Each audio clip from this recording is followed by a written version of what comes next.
Greetings, family. Peace and blessings, brothers and sisters. We are back with another live stream of G.O.C.C. Fit here for the Gathering of Christ Church, where we discuss all things health, fitness, and nutrition related. I'm your host, your neighborhood certified personal trainer, nutritionist, and health coach, Ramar Karab. All right, here again, back to discuss another installment of GOCC Fit, where today we will be discussing. Let me pull up the title for you all things potassium. All things potassium. All right, and let me go ahead and get the scripture for the live stream for you all here. One moment. We'll pull that up. It is in the King James Apocrypha in the book of Sirach, also known as Ecclesiasticus. So we're at Sirach chapter 30, verse 15, where it tells us health and good estate of body are above all gold, and a strong body above infinite wealth. So we can even come to the Bible and the scriptures and show the importance of having a good estate of body and strong body, how important it is, that it's more important than any amount of money that you could have. All right. So health is wealth. And so just the emphasized importance of when it comes to our health and well-being. All right. And again, we will be discussing all things potassium for this live stream. We also, at the end of the live stream, we have Q&A where we will answer some questions for about 30 minutes. The guest call-in number is here on your screen. You should be able to see it here, 515-605-9327. That will get you into the Blog Talk queue. And if you have a question, comment, anything you would like to say, press the number 1. I'll also be going to the live stream chat and answering any questions there also. All right, so let's go ahead. We're going to go right into the information on potassium for this stream. Let me pull it up here.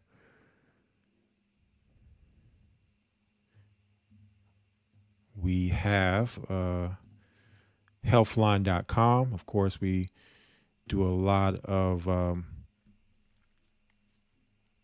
referencing here on Healthline. They do a real good job making it real simple, easy for everyone to understand. All right. And so for Healthline, we have here, what does potassium do for your body? A detailed review. Now, before we go into it, we are winding down to the nutrient side of information that we've been going into here on GOCC Fit. And as I was thinking through the minerals, as we have shifted from the vitamin side to the mineral side of nutrients, and thinking of all the minerals that we still had not done, there was one, like how could I forgotten potassium because of its importance? Really, really important nutrient. And I feel that there is a serious deficiency of potassium when it comes to people, and primarily to, maybe one or two different health issues, but it can, of course, a deficiency can cause a lot of different health issues, but, a couple in particular, very, very important health issues that a lot of people suffer from, especially those who could be in the Black community, that definitely we want to take a serious look at potassium today. And so, as you can see here, we're going to read through this. It says, a potassium-rich diet is linked to many powerful health benefits. It may help reduce blood pressure, and water retention, protect against stroke, and help prevent osteoporosis and kidney stones. All right, so here we have the information. It says the importance of potassium is highly underestimated. So when we talk about minerals, we talk about nutrients, I think that probably potassium isn't one of the ones people are going to say, are you getting your potassium, right? Are you eating the potassium foods? Do you have the potassium rich diet? Are you taking potassium supplementation to make sure you're getting your potassium? So it is, undervalued, probably one of the most underestimated and undervalued minerals that there are. So really want to examine this today. It says the mineral is classified as an electrolyte because it's highly reactive in water. When dissolved in water, it produces positively charged ions. This special property allows it to conduct electricity, which is important for many processes throughout the body. So we're talking about us as people being electric or energy beings. All right. So for those of us, who believe in the Bible, understand this, understanding that we are spirit beings in a earthly or fleshly body, and our spirit, which is energy coming from the Creator, the Most High God, right? And so it makes sense when we talk about electricity within the body. And so now potassium helps to conduct this electricity within the body so that certain processes in the body can happen. So could you imagine, you have, let's say, for instance, I don't know, a toaster oven, and you want to warm up some food, and it's not plugged into the wall for electricity. It's not plugged into anything. So it's getting no energy source. And that you're sitting there hitting the buttons or changing the knobs on this microwave oven, then how now are you going to warm up your food? Or should I say toaster oven, not microwave, right? Toaster oven. Don't use microwaves. And that's a whole nother topic of discussion. But your toaster oven, right? You're trying to heat your food up or warm your food up with the toaster oven, but it's not plugged into the wall. Are you going to have any success of warming your food up past room temperature, right? The answer is no. Your food's not going to warm up. Why? Because it's not plugged in, or it's not electrically charged. It's not getting the electricity that's needed for it to perform. So also keep this in mind when we talk about potassium, and the reason is classified as an electrolyte. So a lot of people understand that electrolytes are for hydration. So you have different sports drinks and things like that, to where you're working out or you're exercising and you're sweating, or maybe you're not even exercising. Maybe you're just in the sun. Maybe you haven't been getting the proper minerals and fluids like potassium, and now you're dehydrated. Now your body is going through different types of issues like cramping and things like that. Well, it's because the electricity in the body, this electrolyte could potentially not be present, which would now cause these issues. Okay. But just wanted to stress the fact of this: we are electrical beings, and these minerals are like metals, and they help conduct electricity in the body. Okay.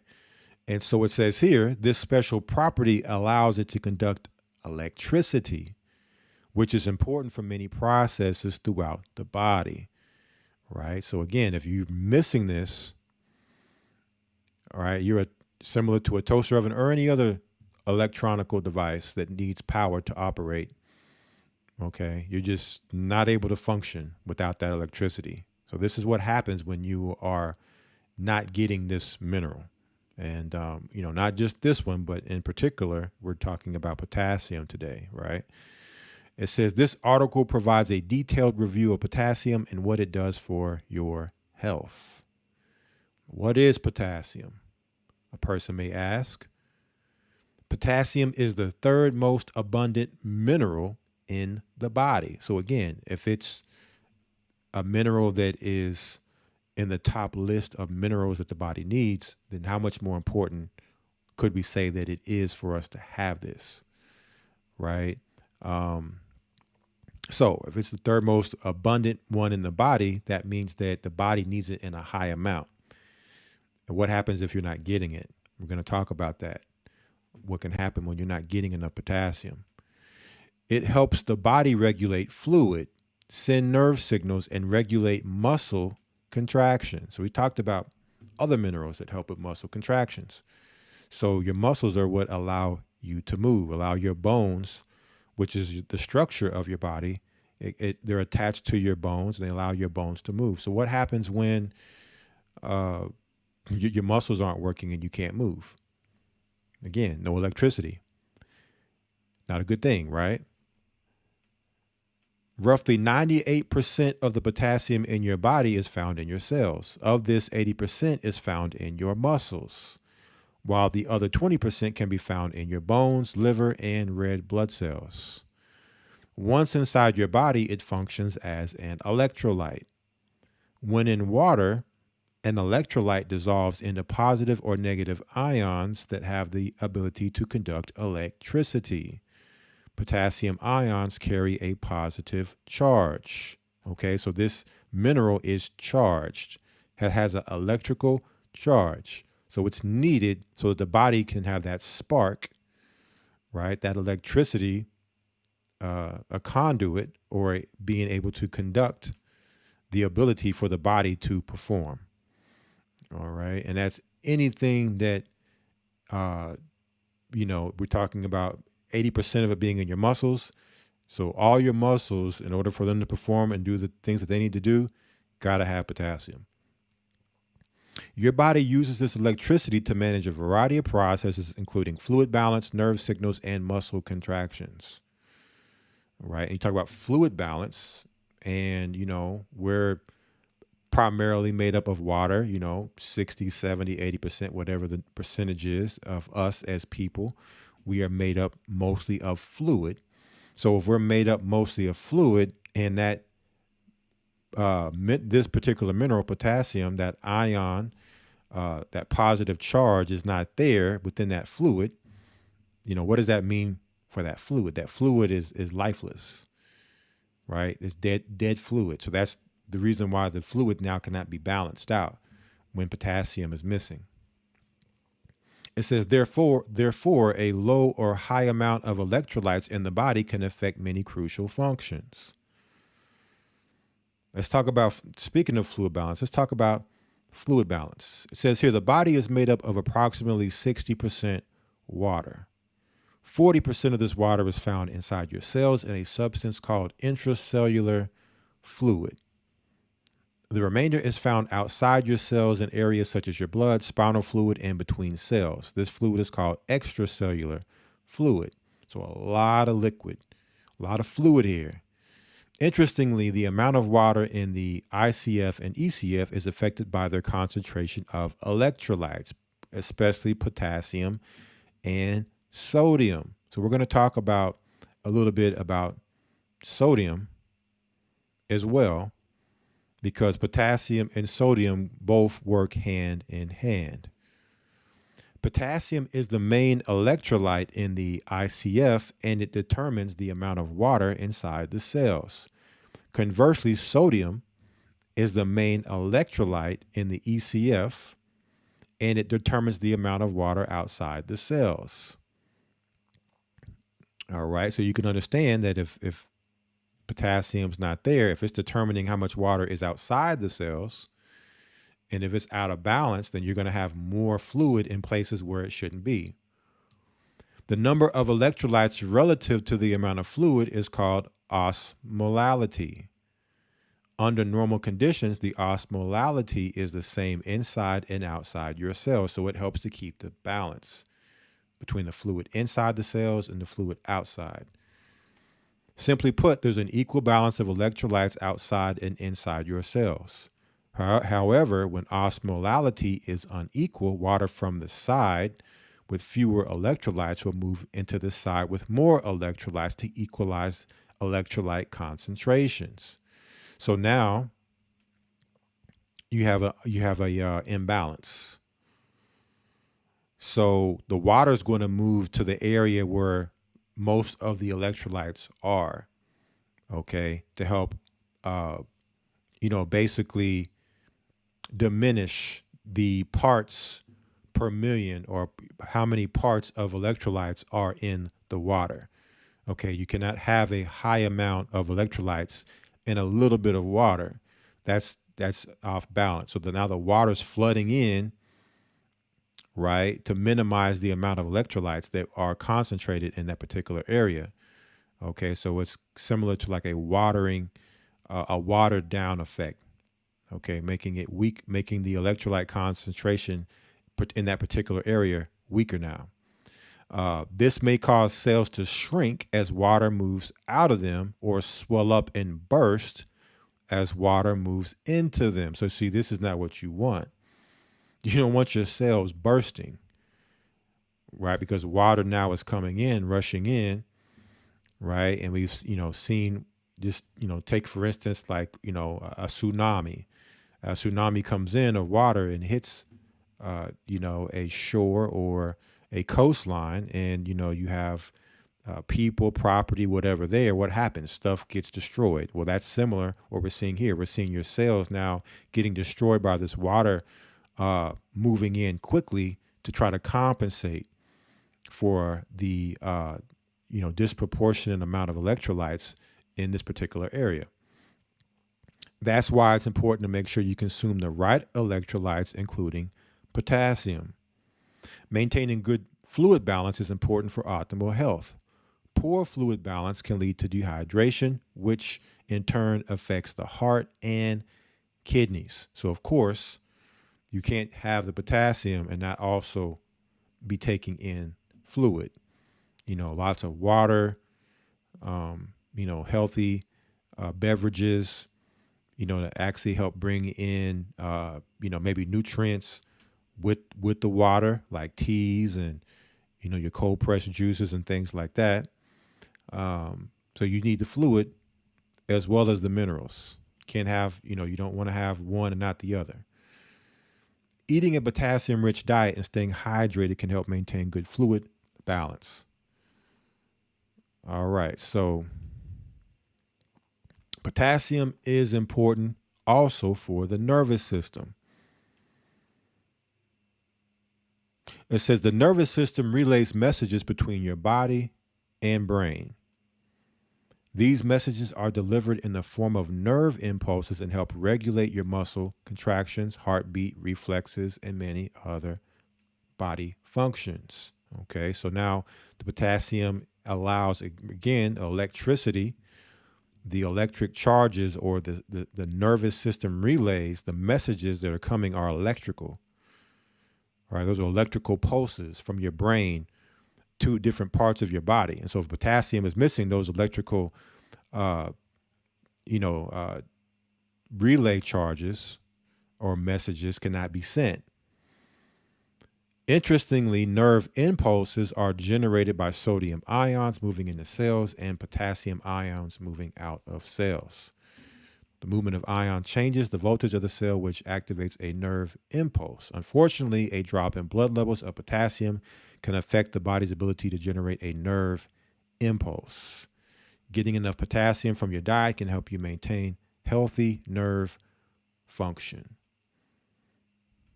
All right, so now we talked about fluid balance. We're talking about healthy nerves. Okay.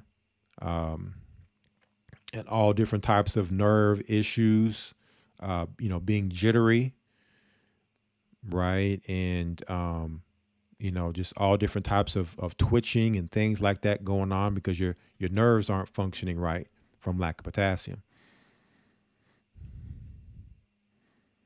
Potassium helps regulate muscle and heart contractions. Okay, the nervous system helps regulate muscle contractions. So again, these your nervous system is sending messages because of the potassium, the electrical ion charges, to your muscles, and so therefore signaling your muscles to move. But if that's not, potassium's not there, now the muscle to nervous system connection and communication is missing. It says, however, altered blood potassium levels can affect nerve signals in the nervous system, weakening muscle contractions. Both low and high blood levels can affect nerve impulses by altering the voltage of nerve cells. So your cells have a voltage. See that? Your cells are charged. They have a voltage. So if anybody who's potentially lived in other countries know that, like you go over into different parts of Europe and the Middle East, because, just my own experience traveling there, there's a different voltage for their electrical outlets. And if you plug 120 volt, a particular electronic device, America uses 110. And if you go over there, they use 220, 240, and you plug a 110 voltage device into one of their outlets, what's going to happen without an adapter to actually, actually adapt to the different and fluctuation of voltage, you're going to burn that device out, right? So this is what happens with our cells when the voltage isn't right, right? Cells die, things start to burn out, right? Cells start to fail because it's the charge, or if it's not enough charge, then now the cell can't perform. For instance, if it's a 240 device and you plug it into 110, now it doesn't have enough voltage to actually power it. So it may only work, halfway. It may only work, power on to a certain degree without fully functioning. So this is what happens to our body. Now our bodies aren't fully functioning and operating the way they're supposed to, which can lead to other breakdowns within the body. The mineral is also important for a healthy heart because, again, our heart is made of muscle. So if the heart isn't getting the electrical charge that it needs for it to, and the signals being sent to it to beat, what's going to happen to the heart? Because remember, the heart is constantly beating. It's not like other muscles in your body that are resting and only are, contracting when, you move for a particular movement, where your heart is constantly moving. So if you're low on potassium, what's that spell for your heart? That needs a constant, proper electrical charge. Well, we're going to get into it here in a moment.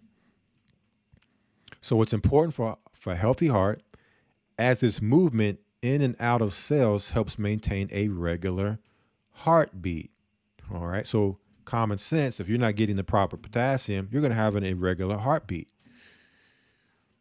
Again, potassium brings balance, fluid balance, balance to your heart, making sure the heart is beating at a regular pace, not irregular. When blood levels of the mineral are too high, the heart may become dilated and flaccid. This can weaken its contractions and produce an abnormal heartbeat. So just like with anything else, all right, too much of something can have a negative effect on you as well, even though it's good for you, right? Even though it's good for you, there is a limit, and we'll talk about those limits here later. Likewise, low levels in the blood can also alter the heartbeat. When the heart does not beat properly, it cannot effectively pump blood to the brain, organs, and muscles. So if your heart is beating irregularly from lack of potassium and blood isn't getting to your brain the proper way, now blood isn't getting to your organs and your muscles the proper way? What does this spell for the body? Like, what do you think is going to happen to your brain if it's not getting the proper blood because of lack of potassium? The heart can't function properly. So now you're starting to see a chain reaction of events happening in the body just from having this potassium deficiency. It says here, in some cases, heart arrhythmia or an irregular heartbeat can be fatal and lead to sudden death. Common sense. So when we're talking about certain nutrients, vitamins or minerals, we have to really pay attention to those that affect the heart. All right, because the heart has to beat continuously. It's always working. It's never taking a break. Its break is the split second from one heartbeat to the next. That's the only time it gets to rest. All right. So these are nutrients we have to focus on to make sure that we're not lacking.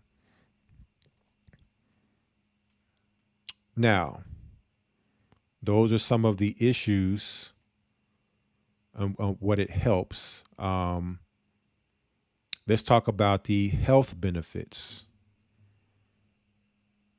All right, we're now going to go into what are some of the health benefits that we can receive if we are making sure our potassium levels are optimal. Consuming a potassium-rich diet is linked to many impressive health benefits.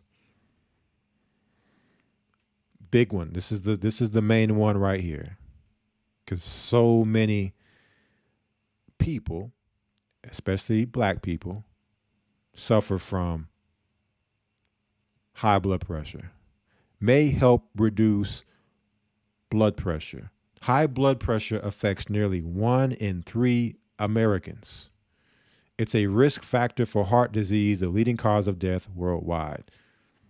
All right, how many people, how many of you all in the chat, and you don't have to answer, but you can just ask yourself the question, who have been to the doctor and the doctor has told you that you have high blood pressure, that you struggle with high blood pressure? Well, potassium, we got to look at the potassium levels. And we're going to explain why. We're going to go into the science of why potassium is important when it comes to our blood pressure. Because high blood pressure is the leading cause of heart disease, one of the leading causes of heart disease, and which is the leading cause of death worldwide. Right? So heart health. And this has been for quite some time now. And with recent things that have happened since 2020, which things I'm not going to go into on this live stream, but I'm pretty sure you brothers and sisters can read between the lines. Certain procedures that have happened since then have only increased heart issues, myocarditis, heart health. So how much more now is heart disease the leading cause of death worldwide? All right. So this is the reason why potassium is so important, because of its benefits on blood pressure, which again, chain reaction. If your blood pressure is off, out of balance, it's going to lead to the heart working too hard. It's going to lead to a chain reaction of things. Now your heart is on the verge of failing. It says a potassium-rich diet may reduce blood pressure by helping the body remove excess sodium. We're going to talk about that. Right? We're going to talk about potassium's effect on sodium. High sodium levels can elevate blood pressure, especially for people whose blood pressure is already high. An analysis of 33 studies found that when people with high blood pressure increased their potassium intake, their systolic blood pressure decreased by 3.49 mmHg, while their dialytic blood pressure decreased by 1.96 mmHg. See that?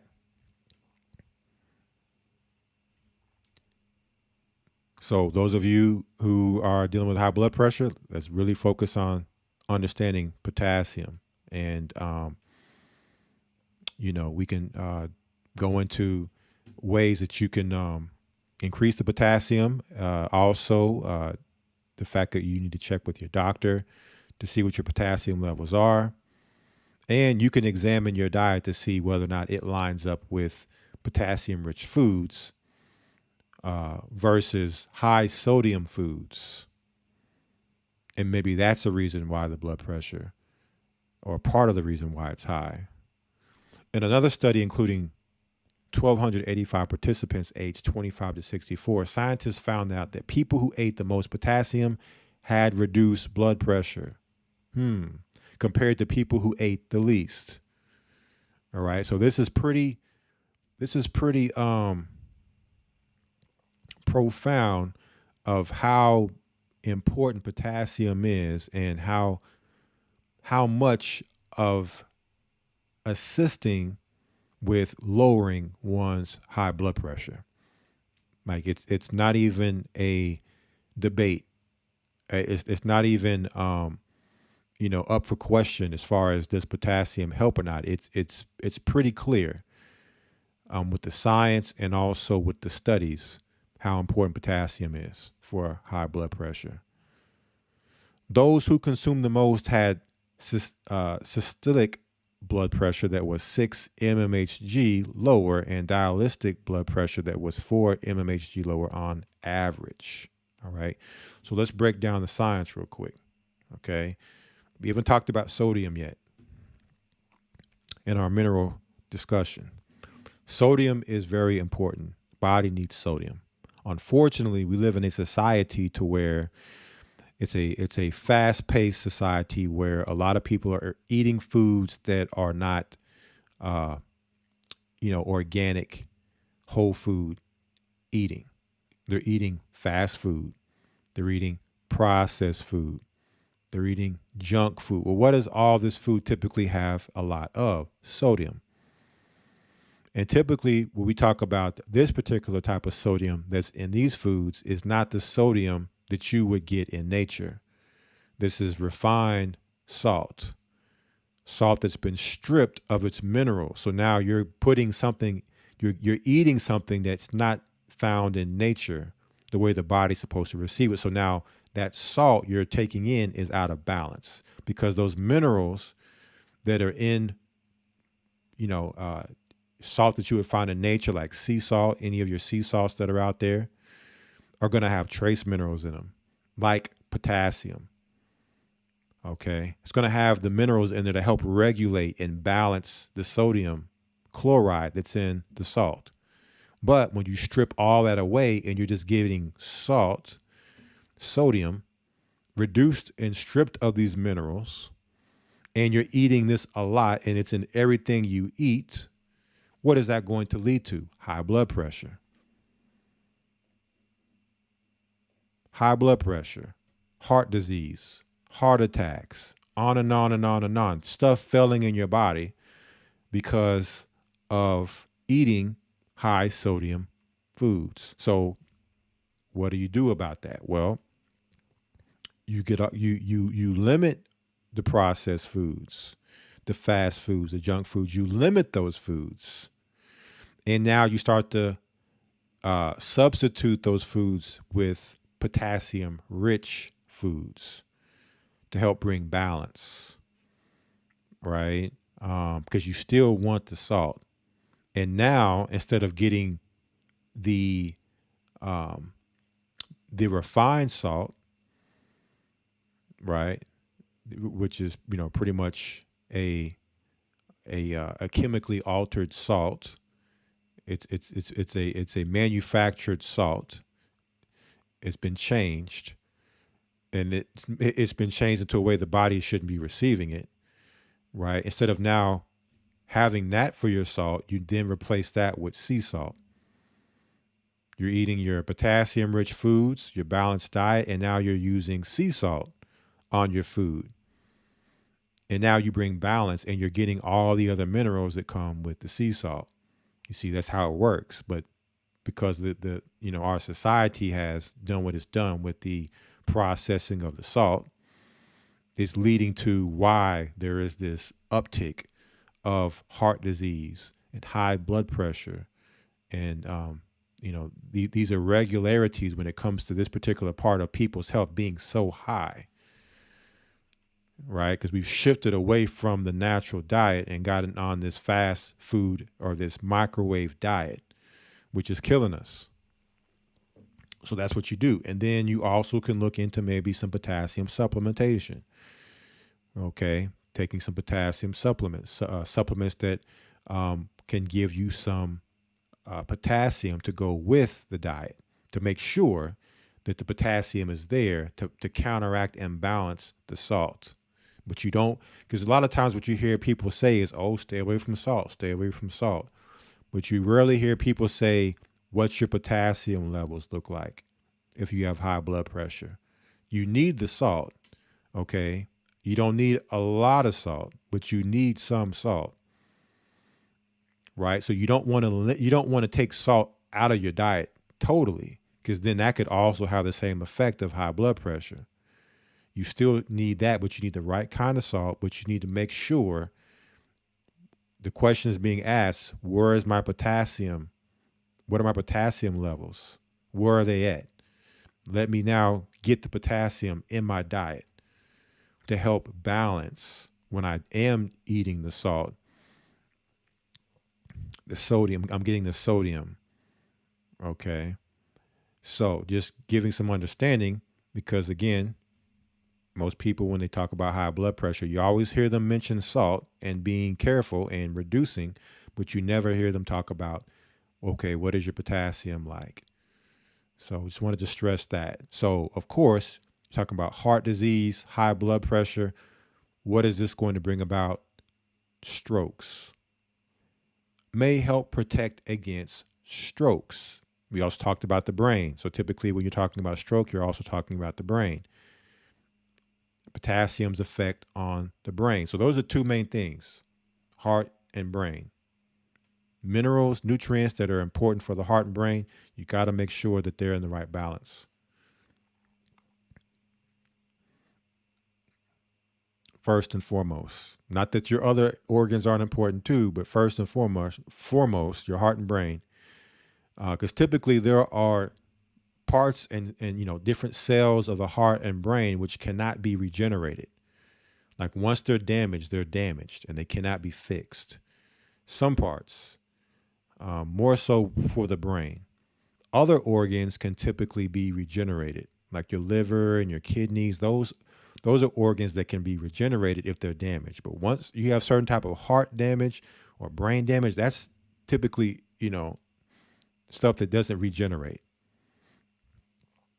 It says here, a stroke occurs when there is a lack of blood flow to the brain.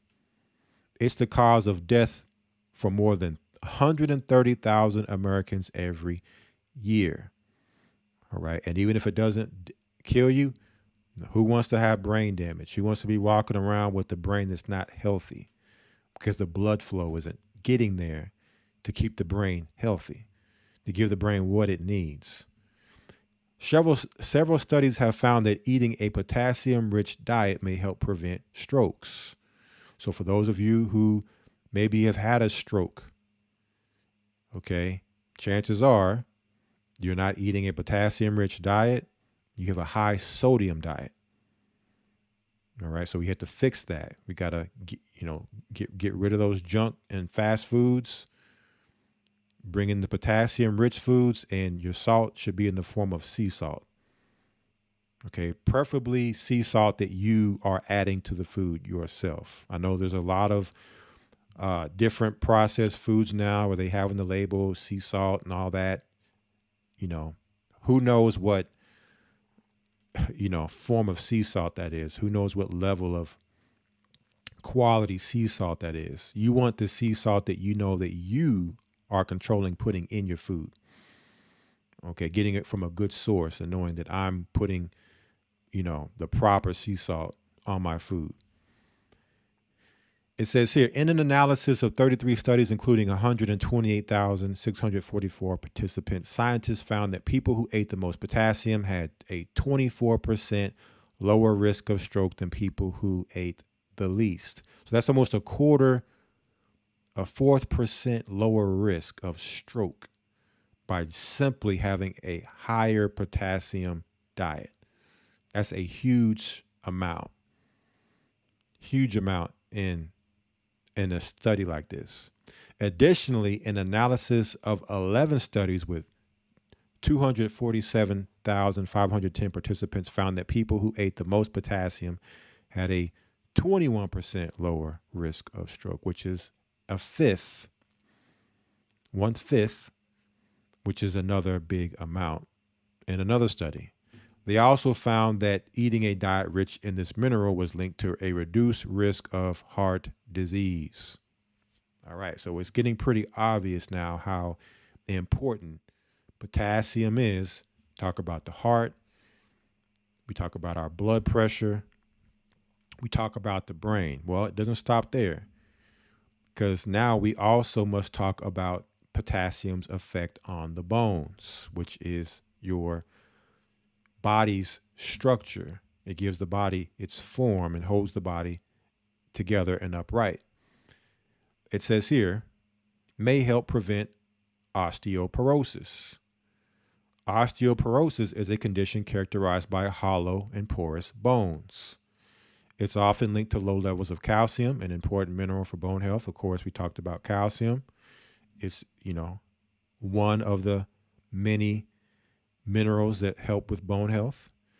Interestingly, studies show that a potassium-rich diet may help prevent osteoporosis by reducing how much calcium the body loses through urine.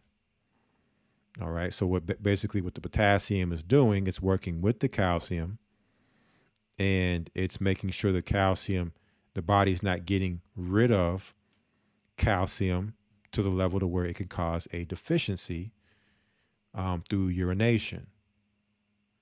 Right, so it's kind of holding on to the calcium and keeping it in the body to be used. In a study in 62 healthy women aged 45 to 55, scientists found that people who ate the most potassium had the greatest total bone mass. In another study with 994 healthy premenopausal women, scientists found that those who ate the most potassium had more bone mass in their lower back and hip bones. Big time. Okay. So we're talking about blood pressure, heart, brain, bones. What else? Kidney health may help prevent kidney stones. So how many, again, you don't got to answer in the chat. You can keep it to yourself, but you can ask yourself the question, if you suffered from kidney stones, well, let's check your sodium. Just check your diet to see if you're eating a lot of the processed foods and your potassium foods are missing.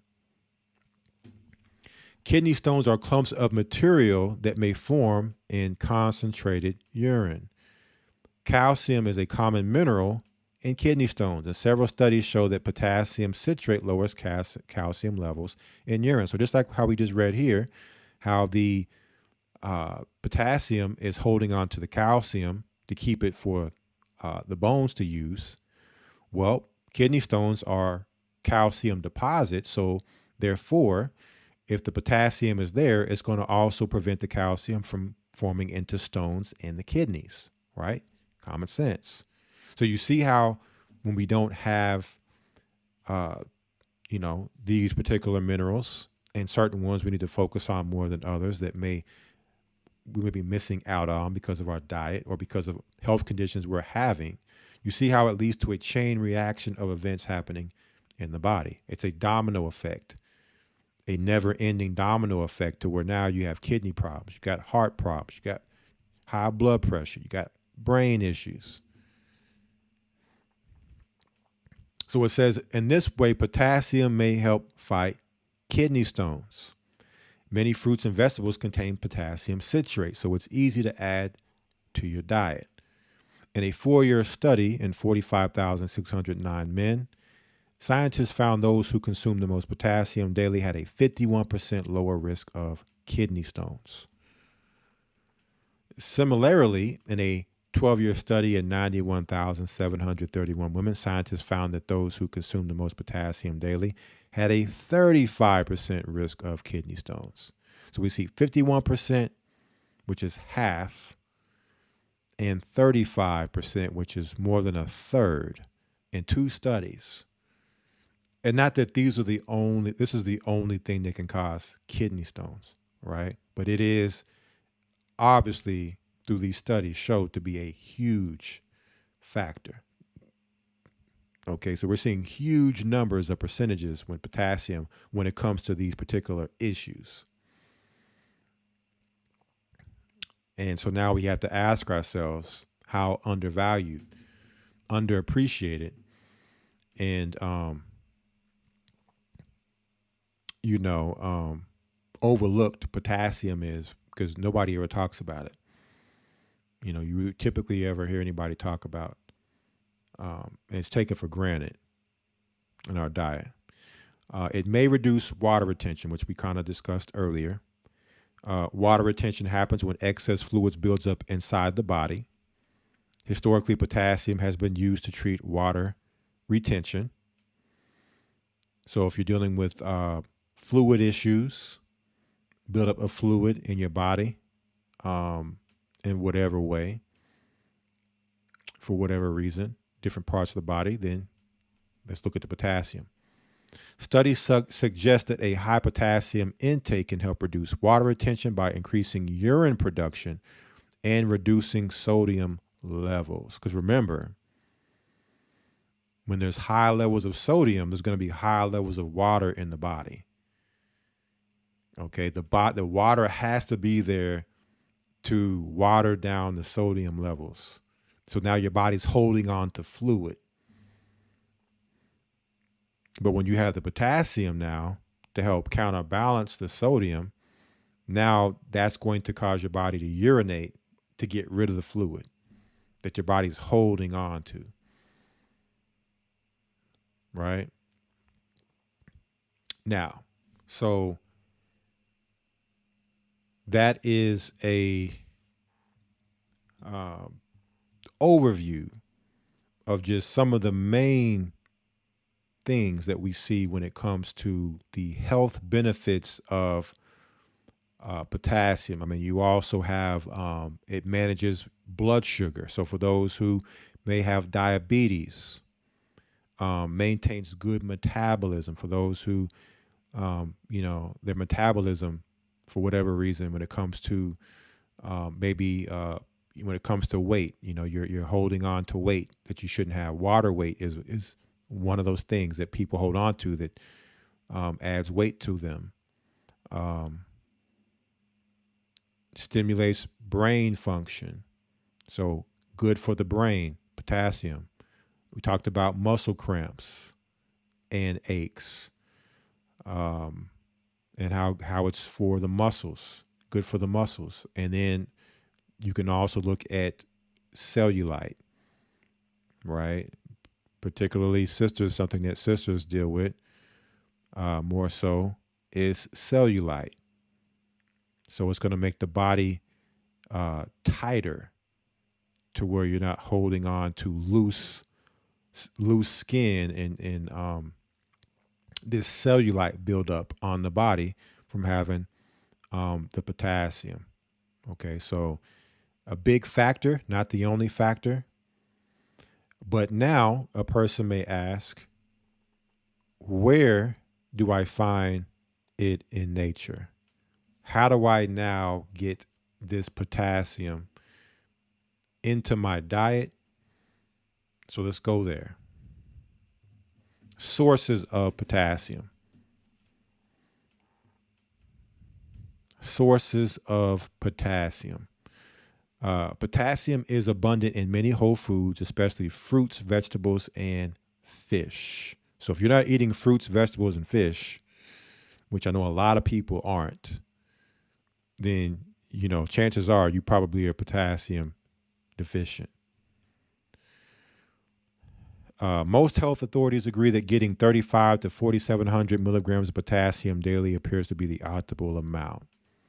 Here's how much potassium you can get from eating a 3.5 ounce serving of foods rich in this mineral. So here are some of the foods, which we're going to talk about more in a moment. You have beet greens, yams, pinto beans, white potatoes,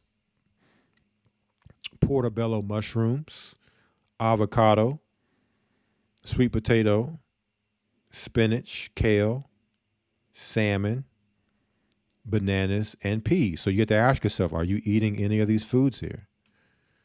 And not just eating them every now and then, but eating them consistently.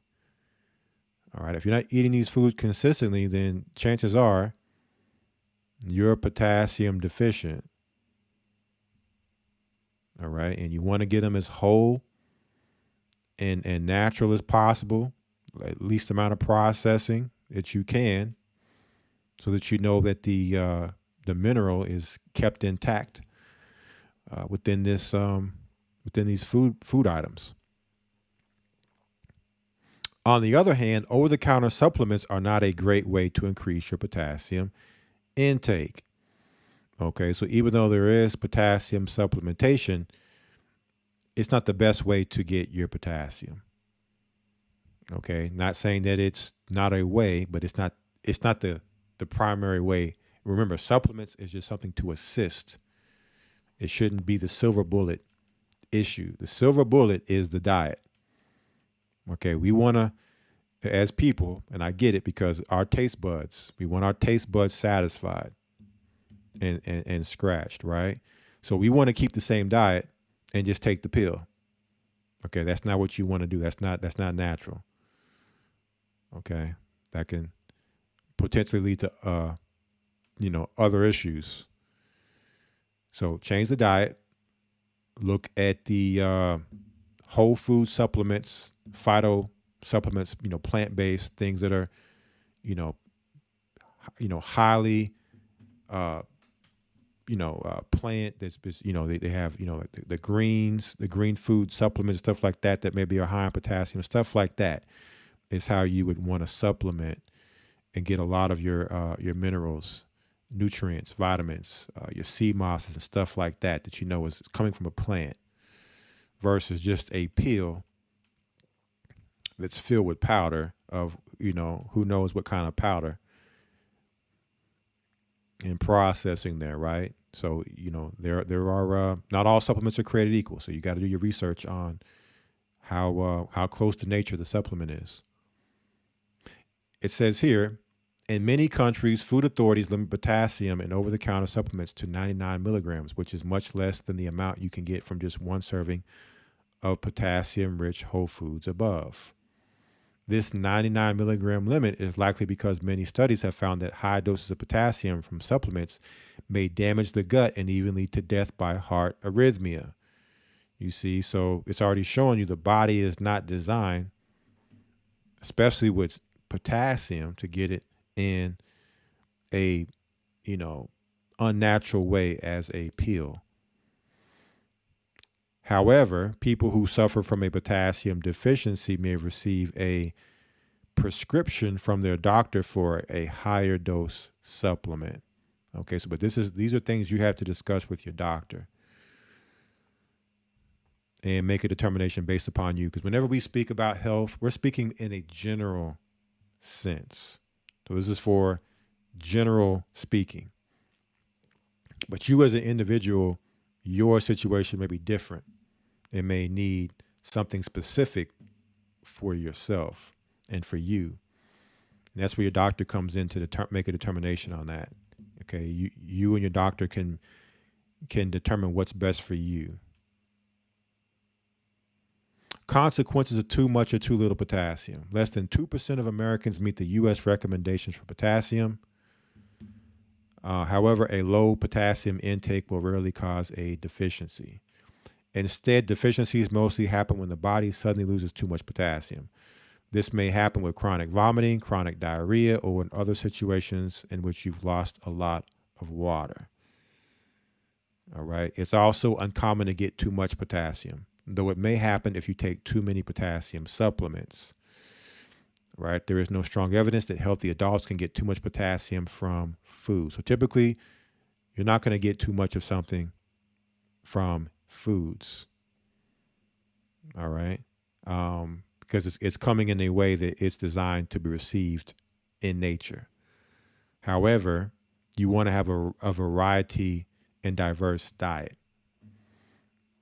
meaning you don't want to eat just one thing and think that, well, I can't get an overdose or get too much of what's in this because it's in a food form, but yet you're neglecting other foods that have other things that your body needs, right? Or even if, let's say, you like mushrooms,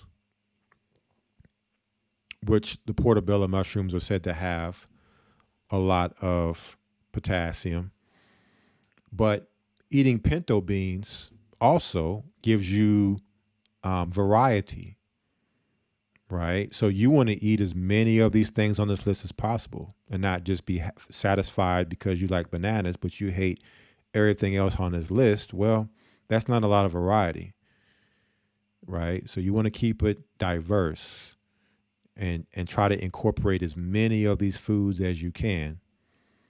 Not just for the different levels of potassium you're going to get, but also because of other things you're going to get, other nutrients that you'll get also.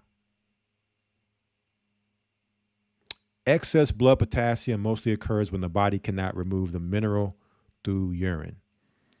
Therefore, it mostly affects people with poor kidney function or chronic kidney disease. Additionally, particular populations may need to limit their potassium intake, including those with chronic kidney disease, those taking blood pressure medications, and elderly people, as kidney function normally declines with age. However, there is some evidence that taking too many potassium supplements can be dangerous. Their small size makes them easy to overdose on. Consuming too many supplements at once may overcome the kidney's ability to remove excess potassium. Nevertheless, it's important to make sure you get enough potassium daily for optimal health. This is especially true for older people since high blood pressure, strokes, kidney stones, and osteoporosis are more common among the elderly. All right. The bottom line, potassium is one of the most important minerals in the body. It helps regulate fluid balance, muscle contractions, and nerve signals.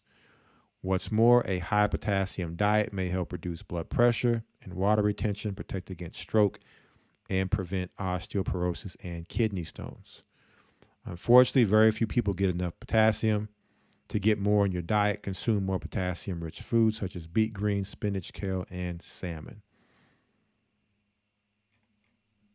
All right, so that is our article here on what does potassium do for your body, a detailed review on Healthline. We have another article here we're just going to go through real quick, and then we're going to go over to the call lines. Again, if you have a comment, question, anything you would like to say, the guest call-in number is there, 515-605-9327. You can call that number, press the number 1. We will take calls for about 30 minutes before we conclude this live stream. But let's go over now to another of our articles here on Healthline. 18 foods that pack more potassium than a banana. Because typically when you talk about potassium, a person always thinks a banana. Bananas have potassium. That's probably one of the most common things a person probably thinks. To get the potassium, just eat a banana. But there are 18 foods that have more potassium than a banana. So if you can get more through your diet, then why not? It says bananas may be known as potassium-rich foods, but you can also get potassium from avocados, sweet potatoes, spinach, coconut water, and other delicious foods and drinks.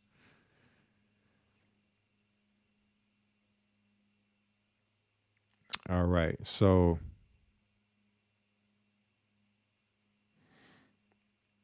it says, however, most people don't get enough potassium through their diets. It's estimated that less than 0.015% of American adults meet their daily potassium needs. All right. So that is low. That means pretty much almost everybody is not meeting their potassium needs. And so we're dealing with and I don't know if there's any other nutrient or a mineral that is this bad that I've seen of all the minerals. And so now we understand why so many people have high blood pressure, so many people have heart disease, heart issues. So let's look at the foods here outside of just bananas where you can get your potassium. Avocados. So who out there likes avocados? If you like them and you're not, maybe eating them, you should definitely look to implement them in your diet. If you don't like avocado, then maybe it's something that you can find something else or learn to maybe eat a little bit just for the sake of health, right? Sometimes we have to eat things that maybe we don't necessarily like or try to introduce new things for our health's sake. Also with avocados, you get healthy fats, vitamin K, and folate. All right. Sweet potatoes. I think, at least when it comes to black folk, sweet potatoes, you don't find too many that don't like sweet potatoes. So you have high in fiber, complex carbs, vitamin A on top of potassium for sweet potatoes. All right. Spinach. A lot of people probably growing up didn't like spinach, but as you get older, you see a lot of people now putting spinach in their salads and things like that. So you get, of course, potassium, but you get vitamin A, vitamin K, folate, and magnesium to go along with the potassium for your spinach. Watermelon, well, another staple food of the black community.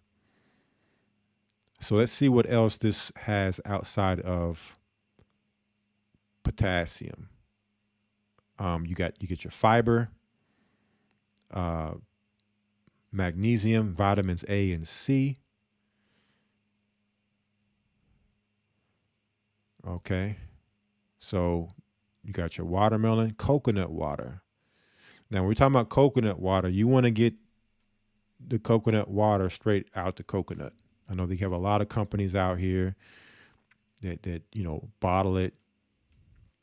And not to say that you can't get something from that, but most grocery stores you can find the baby coconuts with the coconut water in them. Then that's really what you want. Right? Coconut water is, known to be hydrating.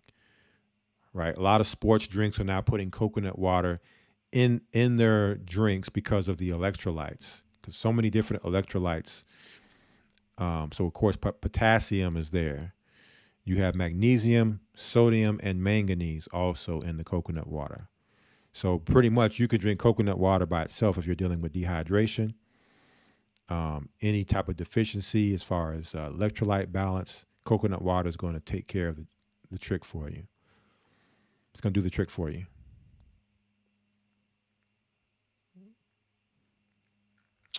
Beans. Okay, beans. So you have beans are high in potassium, twice as much potassium as a banana. You also have complex carbs and protein from the beans. We're going to be getting into our macros here real soon, our macronutrients. All right, what else do we have? Legumes, lentils, chickpeas. I would stay away from soy. Probably stay away from peanuts because they're hard to digest as well. There are better options for nuts than peanuts. But nonetheless, legumes are high in potassium. You can also sprout legumes. A more healthier option of eating them is by sprouting them. Tomato paste. So tomatoes, good source of vitamin C. And lycopene, a potent antioxidant with cancer-fighting properties. All right. So again, these foods are giving you more than just potassium. That's the reason for eating a variety. You get more different things with each food.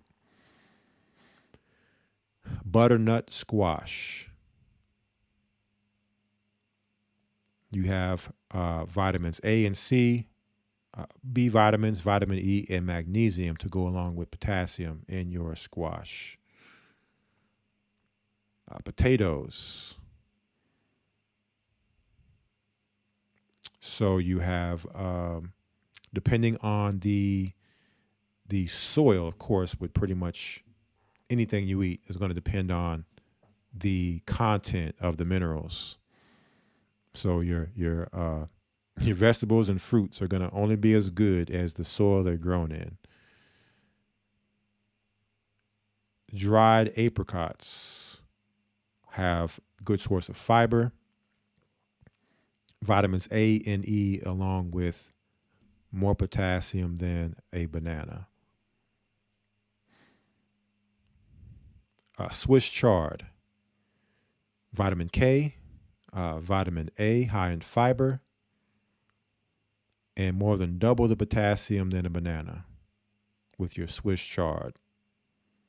Also, you're talking about a green leafy vegetable, so you're going to have like your chlorophyll and your different phytonutrients like that are very detoxifying, healthy for the blood. Beets. So with beets, I mean, there's so many different things that are good with beets. Good for the heart. Right, good for the heart are beets. Okay, good for the blood, detoxing the blood, and high in potassium. Right. Pomegranate, vitamin C, vitamin K, higher in protein than other fruits, and also good source of potassium. Fruit and vegetable juices are also good ways to get potassium. You have your grapefruit juices and like your orange juice, your pomegranate juice are going to have high potassium. Tomato juice, carrot juice, also high in potassium. Fish. So you have cod, haddock. We talked about salmon earlier.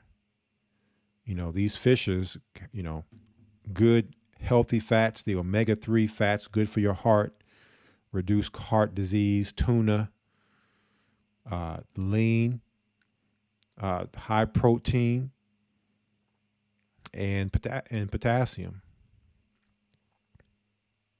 Right. Yams, which are very similar to sweet potatoes, with potassium. And then last, we have salt substitutes. Let's see, what do we have here?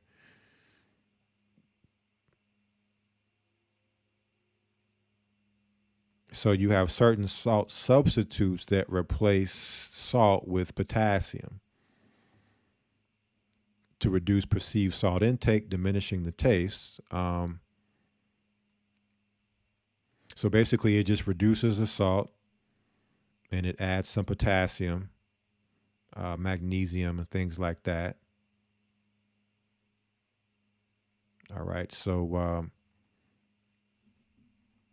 some more things there just to add to your list of foods that you can look to when it comes to potassium. And it's easy to see that if a person's not eating these foods all the time, how so many people are deficient in potassium.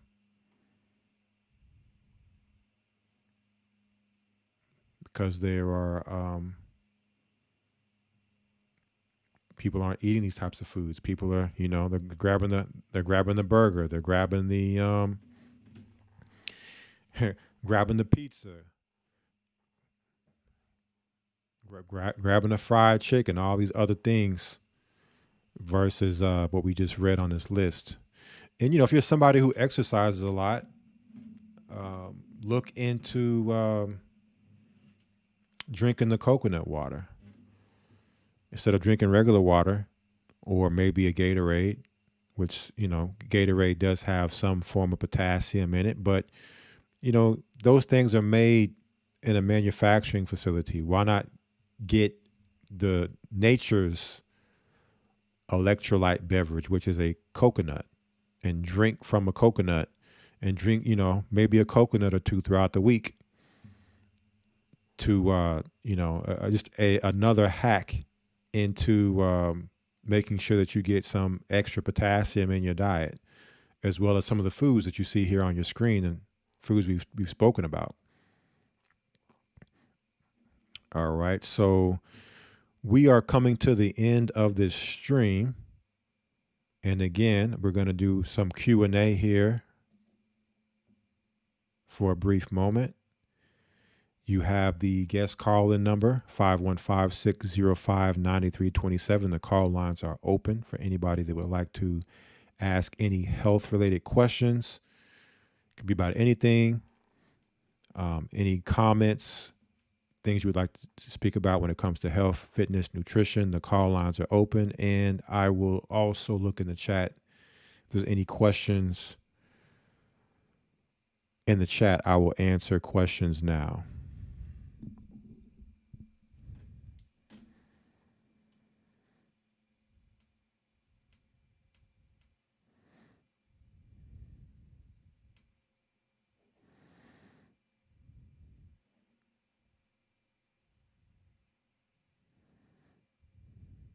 All right, still waiting here. I know there's a little bit of a delay.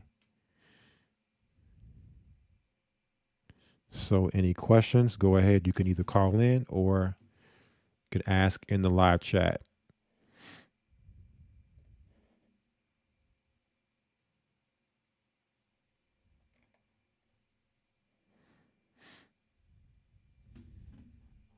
And if there are no questions, then we can conclude the broadcast.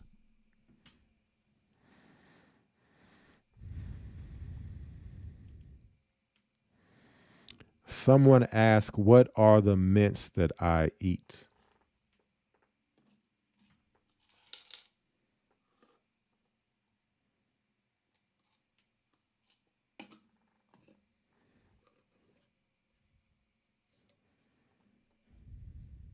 I'll show you all here.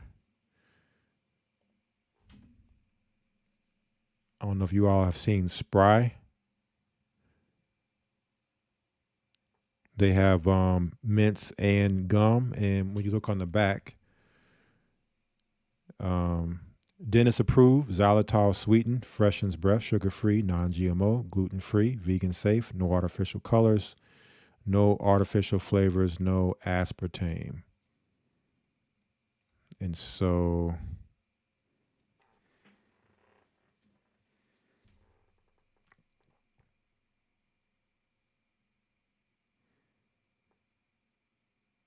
Xylitol it comes from a tree.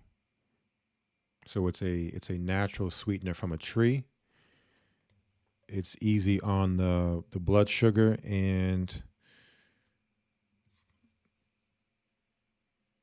probably can't see that, but those are the ingredients. I might could pull it up online and get. Matter of fact, I'll pull it up so you all can see it online.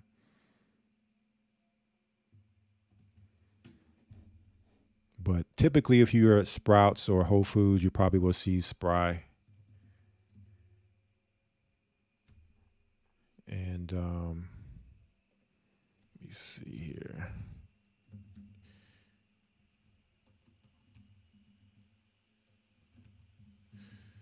But, I just try to find things that have really good ingredients.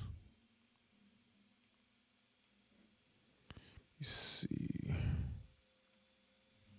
So as you can see here, depending on which particular one you get is going to vary from ingredients, but you see the ingredients here. Pretty much all natural ingredients.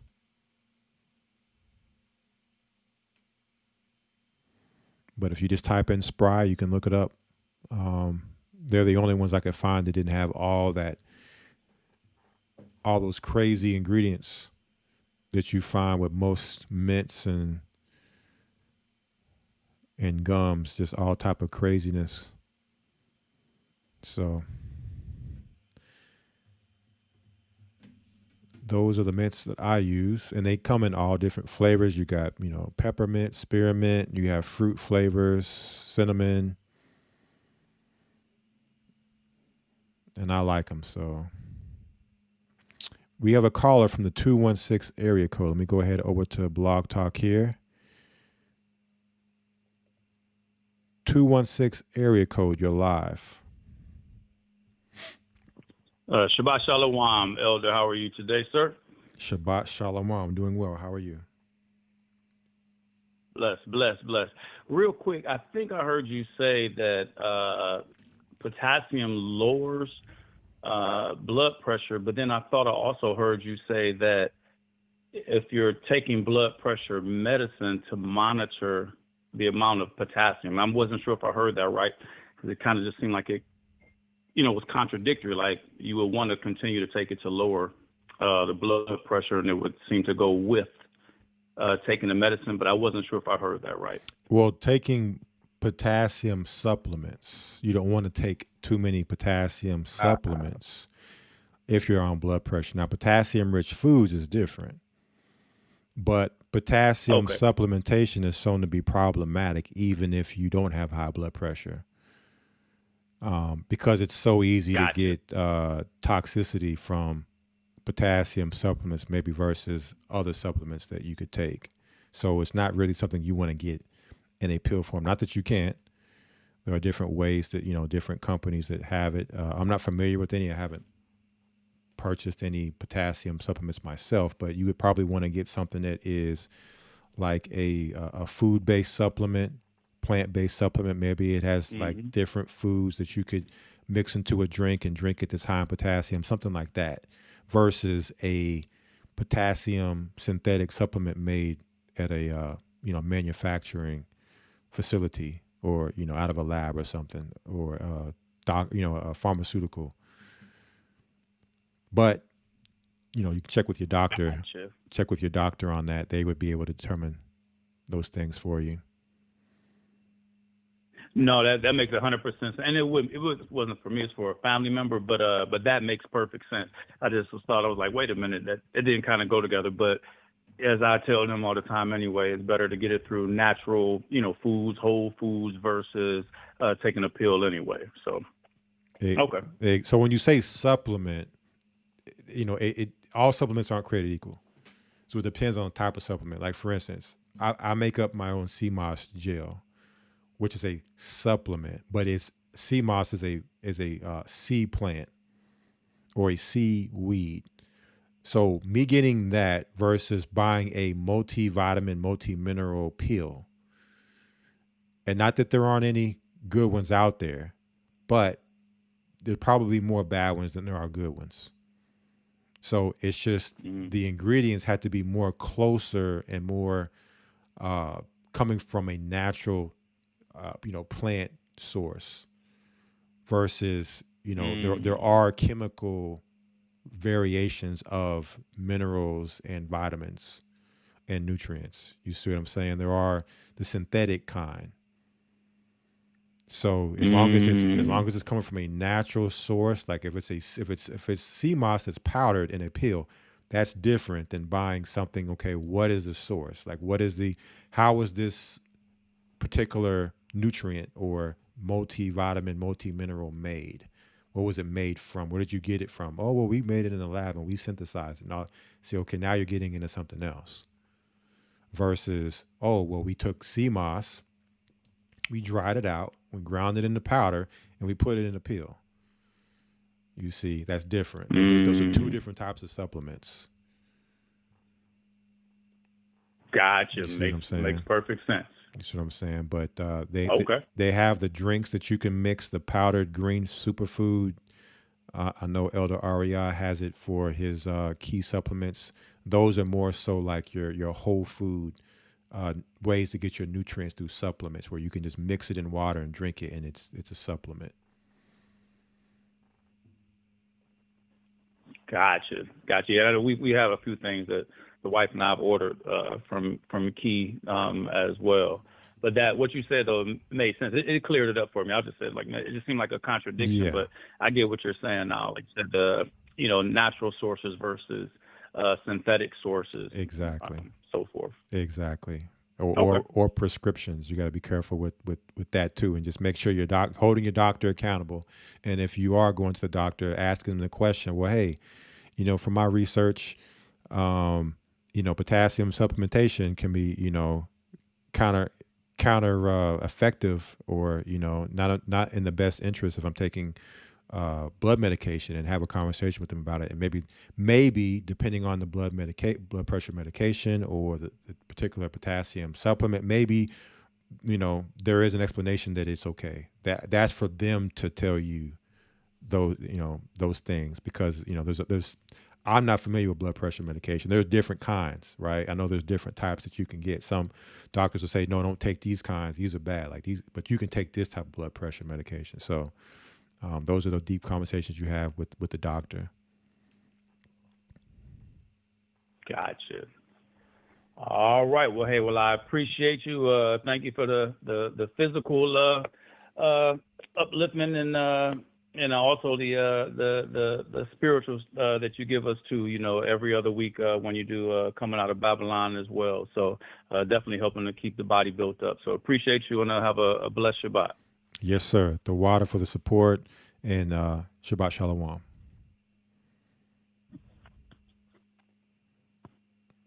All right, great question. And again, call lines open for a little bit longer. If anybody would like to call in, let me come back to the chat and get back to the questions. Let's see. Got to scroll back up here. Somebody says, is soy good for you? Uh, the issue with soy, there's a couple things, especially if you're in America. Most soy is GMO.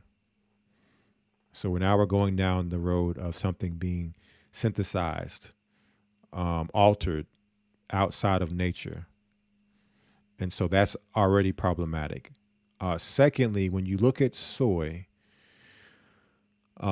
soy actually induces estrogen creation within the body, estrogen secretion and development within the body, which is not the hormone that you want, produced in the body. And we may actually go into some information on that down the road, but you can do your own research on estrogen.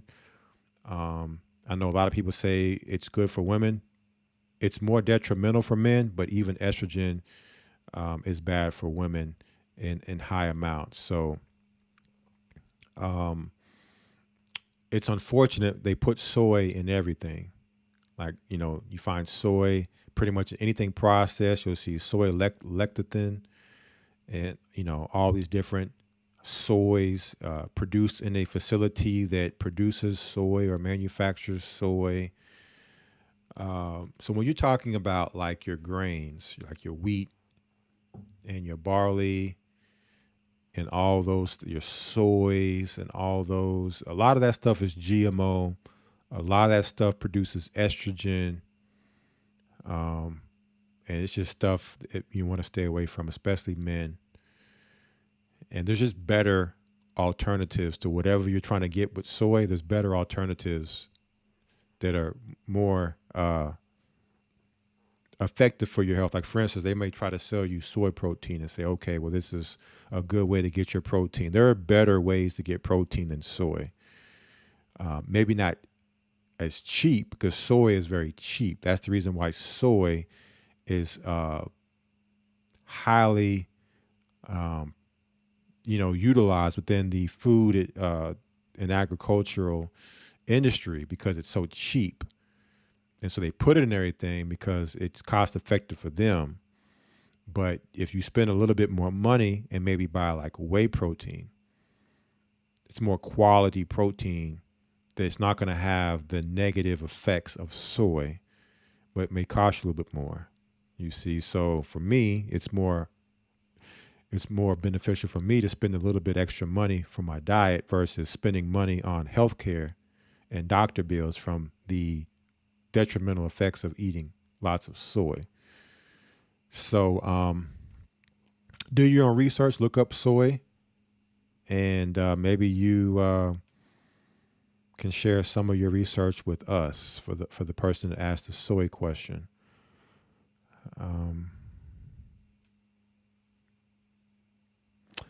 Someone asked about kidney disease from her chemo treatment. Any recommendation to replenish herself other than diet? Just making sure that they are eating, just a natural, organic diet. You have the different teas, cold pressed juices, stuff like that. I would just speak to her on the diet side. Anything outside of diet, she would need to speak to her doctor about that, as far as what can be done for replenishment. Lots of minerals, lots of vitamins. Probably one of the greatest ways to do that is sea moss. And so that's something that she could look to supplement in her diet is, lots of sea moss to get the minerals and vitamins. All right, let's see here. Some more questions. Someone says, I'm a short, skinny guy. Any way I can put on muscle mass in a healthy way? Well, that's a loaded question. There's a combination of things. Of course, you're going to want to strength train with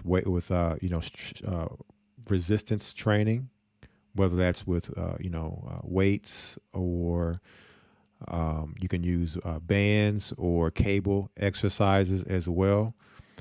And you want to start out lightweight, but you have to work your way up to heavier weight, heavier between 8 to 12 reps, full body workouts, as far as you got to work each muscle group. Not necessarily every day or every workout, but spread it out throughout the week. There's programs for it that you'd have to, look to be probably on a program to get the full layout and structure if you're having a hard issue putting on weight. And then when it comes to diet, which is the most important part, healthy fats and high protein and a significant amount of carbs.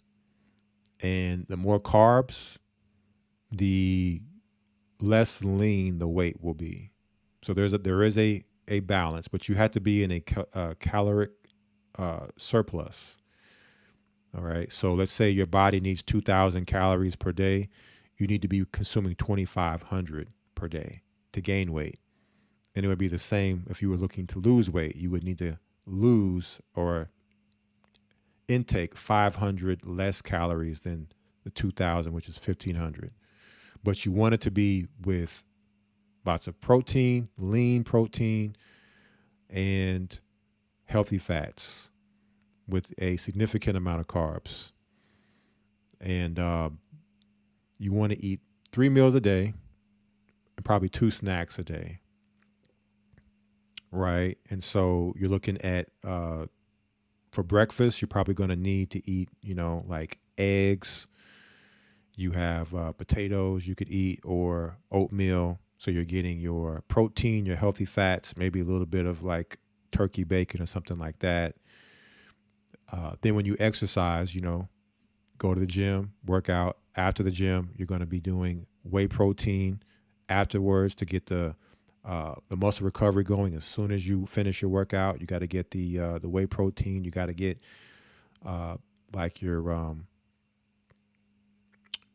coconut water and things like that back in for the minerals to rehydrate, and also some I mean, there's a whole lot that goes into it, but after you do your post workout smoothie or drink, then you need to do a big meal, right, within an hour. So that's something more so that you would need to get with on a program to go through all the different things that come with adding the weight on, knowing what foods to eat, what foods not to eat. So that's a very loaded question to answer here within this particular stream. We'll probably have to get with you offline to make a program for something like that. Somebody asked, do these foods help to heal any damage already done? Well, you would need to be a little more specific on which foods and what damage. It depends. That's kind of vague to know exactly what foods and for what damage. What do you do to get rid of mucus? Well, that's another very loaded question. We have to determine where is the mucus coming from. Why is there mucus? The mucus could come from food. The mucus could come from allergies. So changing the diet could help get rid of mucus. It could alleviate the mucus. Mucus can be caused by a lot of dairy, a lot of sugar, a lot of animal protein. So we had to examine the diet to see where the mucus is coming from. Some people get mucus from sinus allergies. So another more loaded question we got to dig deep into to see where is the mucus coming from. Someone says, what are the Bible verses for foods that deal with diabetes? Well, there isn't any scriptures that talk about diabetes in the Bible that I'm aware of. Diabetes is a more of a common term that the medical world has, come up with for a health condition. So I seriously doubt that during those times the scriptures were written that diabetes was even named for that particular type of issue, and probably diabetes may not even existed back then. But we've talked about diabetes on here, different minerals and vitamins that are needed that can help with diabetes, different foods. So, but that's more so a physician, a naturopath doctor that's going to help you with like actually health conditions. But I would say when it comes to diabetes, you got to be careful with sugar. Okay, refined sugar. All right. And even when it comes to natural sugar like honey or fruits, you have to be careful.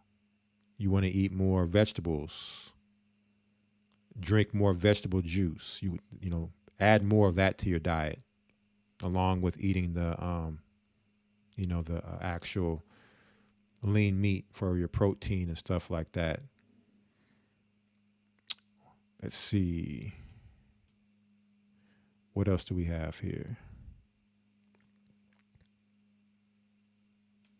Yeah, because some of these questions are more like for like health issues, like medical, and I'm not a medical physician or a doctor, so I can't deal with stuff like that. I'm only here for things more so related to diet and fitness. So anything in regards to what you're eating, but if you're trying to like help with some type of health condition or issue, that's more so where you got to get with a doctor on those things.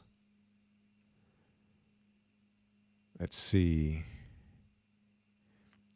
I have heard about Celtic salt. Um, and what I would say is that it's just another form of salt that's supposed to be pure, free of toxins. So I would say, you got your different kinds of salts. Try them all out. See which ones that maybe you like the best. You have your pink salt. You have your Celtic salt. You got different types. So maybe try them all out. See which one works best for you. As far as best, I don't know if there is or better. I don't know if there is it's more subjective as far as which one is better.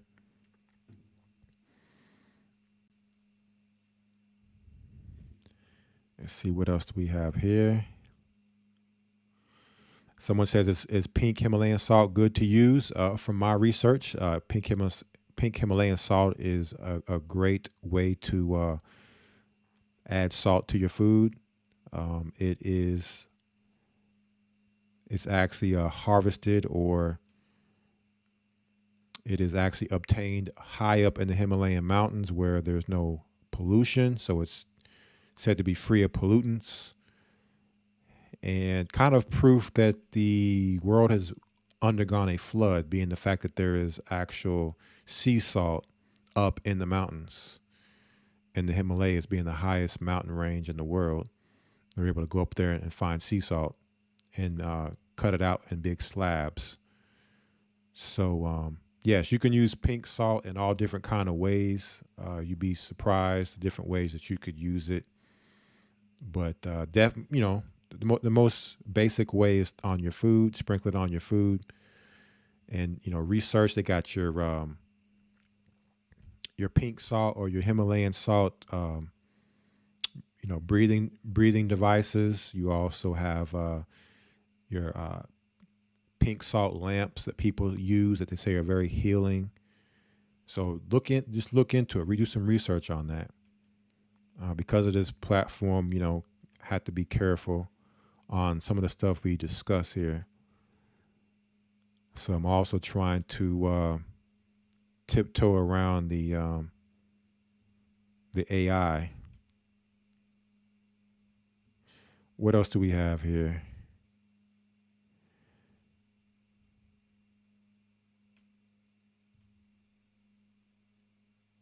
Someone says something about a video or interview on the destruction of America. Anything you would like to send, you can send it to GOCC Southwest at gmail.com. GOCC Southwest at gmail.com. Somebody asked, what is good for sleeping? Waking up in the middle of the night with leg cramps. Okay, so now we're getting somewhere.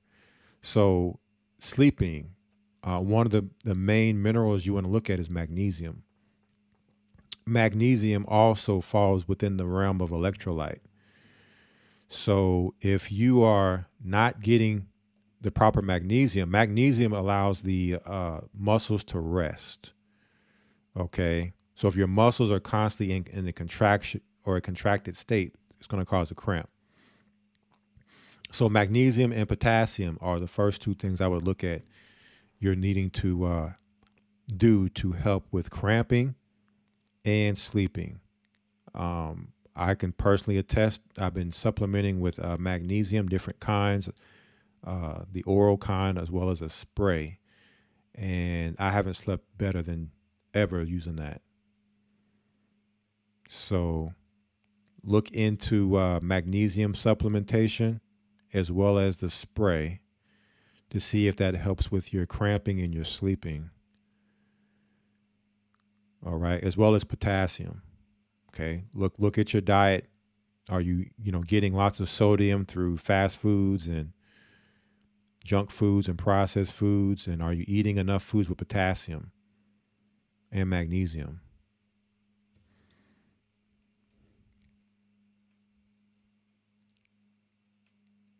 Let's see.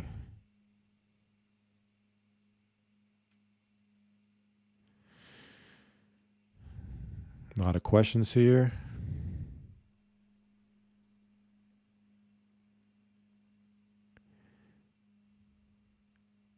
All right. Let's see.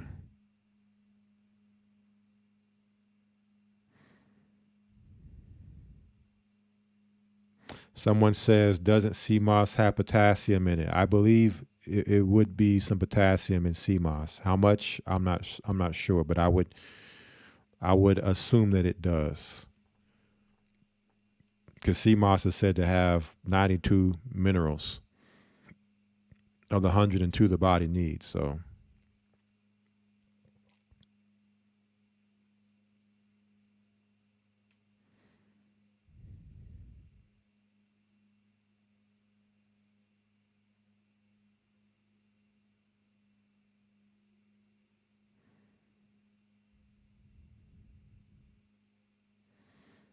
someone asked about Friday Night Sabbath archive streams. Those streams can be found on Odyssey. I know you said on Rumble. We don't have a Rumble channel.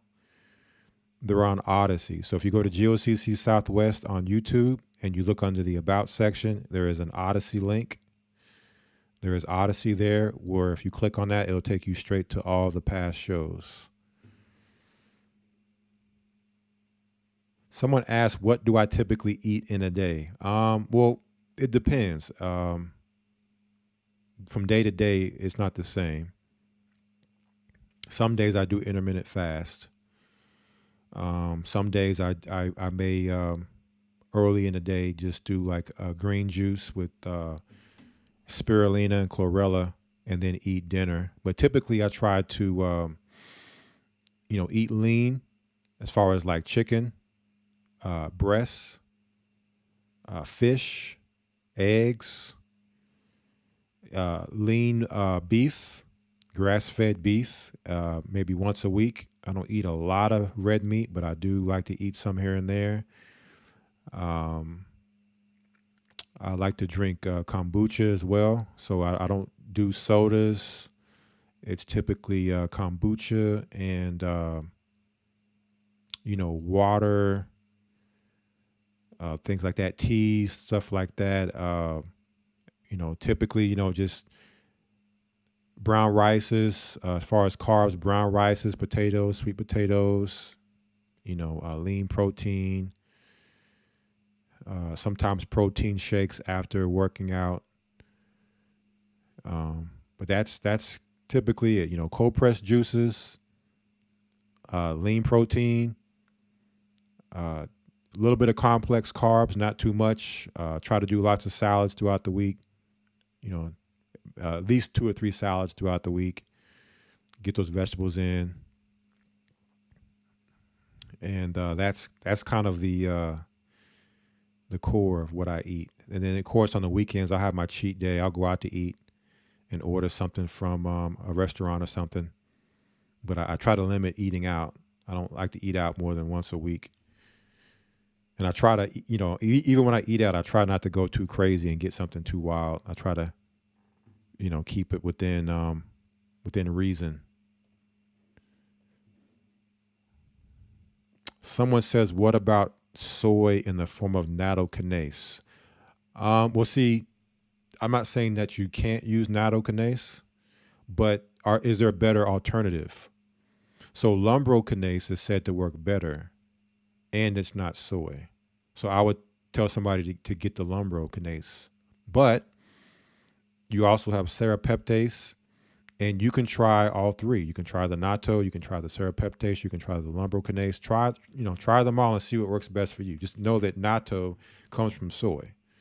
And it may not be a lot of soy, but if it's GMO, and again, you can only control so much. So a lot of stuff we probably eat is GMO, but just keep it all in mind that, for me, I like to try to make the best choice I can make. Try to buy from some of the best companies I can buy from that have good reputation. And knowing that you can only control so much. Let's see.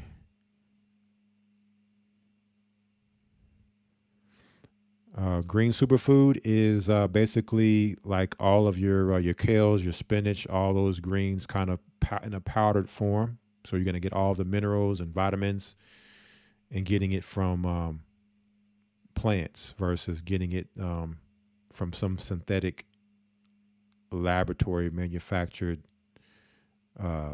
supplement.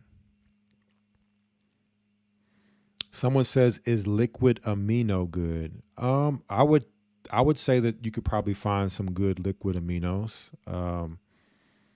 Depends on what liquid amino you're talking about. I know they have the liquid amino for like substitute for like soy sauce, but you also have liquid aminos for like amino acids, like that you take for like exercise supplementation. So I'm not sure which one you mean, but I would say both can be good depending on where you're getting it from and who how it's made.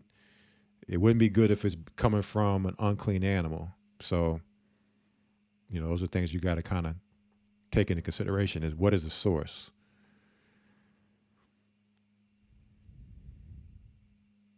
Somebody says, what is the best dosage for CMOS? Well, I typically take a tablespoon every other day. I don't take it every day. So I'll take a tablespoon of CMOS maybe 4 days a week, 3 or 4 days a week. On the other days where I'm not taking CMOS, I'm usually taking like I usually will take what's it called, bee pollen, because bee pollen also has a lot of minerals and vitamins in it, enzymes. So that way I'm getting some variety. But a tablespoon, I don't think you really need more than a tablespoon per day. But look into that. Research what maybe naturopathic doctors are that tell people to get on CMOS, see what they're suggesting on that. But I'm just telling you what works for me. So I take it and I don't have any issues. There could be some allergies there. There could be the source where you're getting the CMOS. You got to check the source. Also, you could be dealing with some level of detoxifying effects from, having some toxicity in the body and the body's detoxifying and you're having reactions to that. So there's a lot of different things. A lot of different things going on that could be going on there.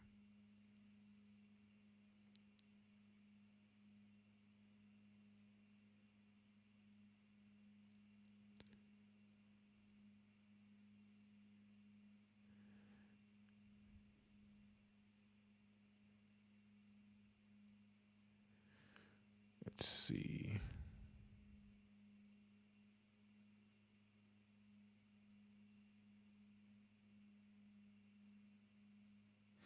All right. Somebody asked a question. I'm trying to gain muscle but lose belly fat and find it difficult to do both since they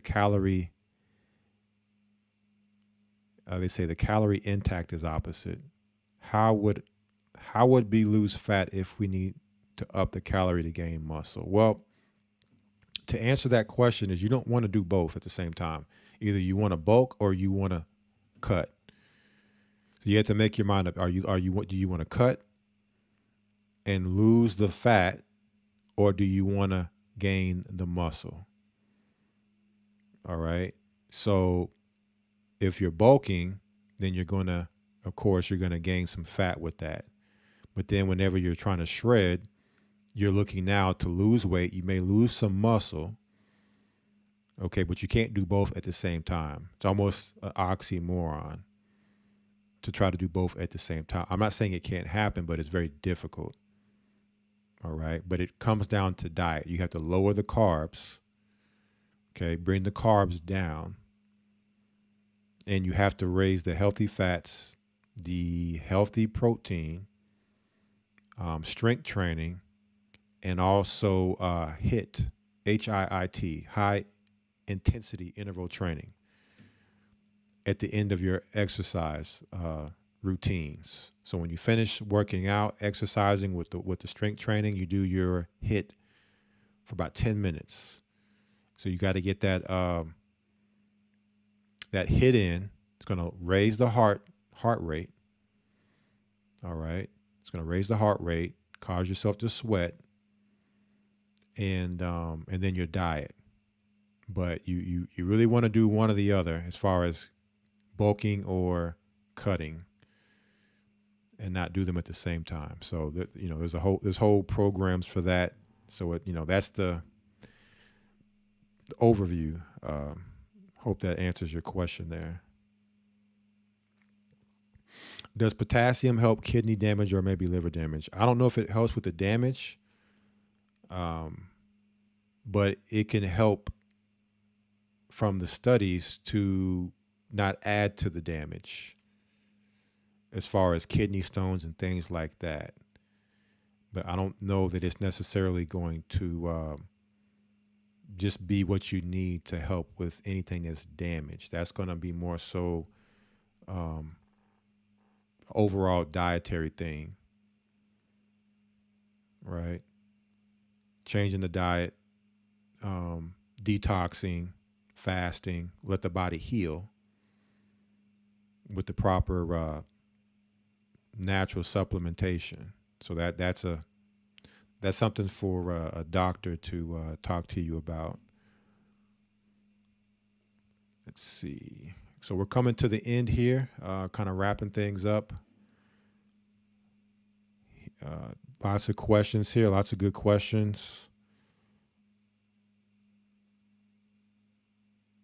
I appreciate you all's support and the questions here. And sorry if I've missed any questions or maybe not gotten the answers you would like, but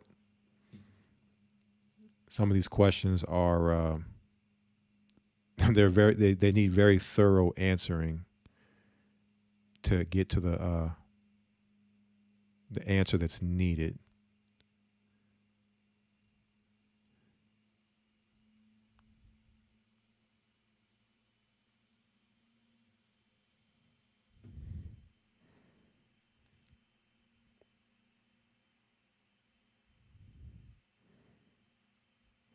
So I'll see about one more question here.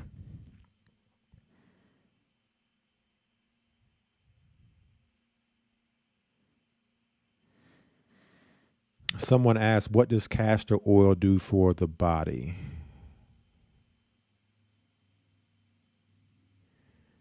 I'll take these last two questions. Castor oil is said to be a laxative.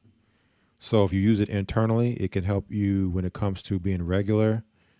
And if you're constipated, also detoxifying, said to be a detoxifying agent internally and externally. It's said to help when it comes to like hair growth and different things for the skin, different types of skin issues and stuff like that. So I would just say, do some research on that. And also the question about, have we covered CMOS in a prior broadcast? What are the benefits of CMOS? We have spoke about CMOS several broadcasts. I think the iodine broadcast, we spoke about it the most. And so you can go back and check that one out. I think pulled up some information on CMOS, but CMOS pretty much has, it's said to have 92 minerals of the 102 minerals the body needs. All right. So getting those minerals as well as vitamins is crucial, and you're getting it from a natural source. Something in nature that your body can receive and understand what to do with what you're receiving and use in the body. So that's the benefits of CMOS. It's said to be the one of the best supplements that you can take because of all the nutrients in it. But that's something for you to research, and as well as for you to, if you decide with your doctor to go down that road of using CMOS, to see if it will help benefit you in that capacity. All right. So I know there's more probably questions here. Sorry if I didn't get to all of them, but we are well past the time of Q&A. But again, I appreciate everyone being here for this particular installment of GOCC Fit. Once again, all things potassium, all things potassium, and the different foods where you can get it, as well as the different benefits of potassium, and that majority of people are super deficient. Over 99% of people are super deficient in potassium, which leads to high blood pressure and heart disease, heart failure, strokes, brain issues, osteoporosis, bone problems, even maybe possibly diabetes and things like that. So very, very important. Not much talked about mineral and nutrient that people need to focus on, making sure they're getting the foods that are potassium rich. All right. And until next time, when we do, God willing, our next installment of GOCC Fit here for the Gathering of Christ Church, I bid you all Godspeed, and may you be well in your health. Peace and blessings.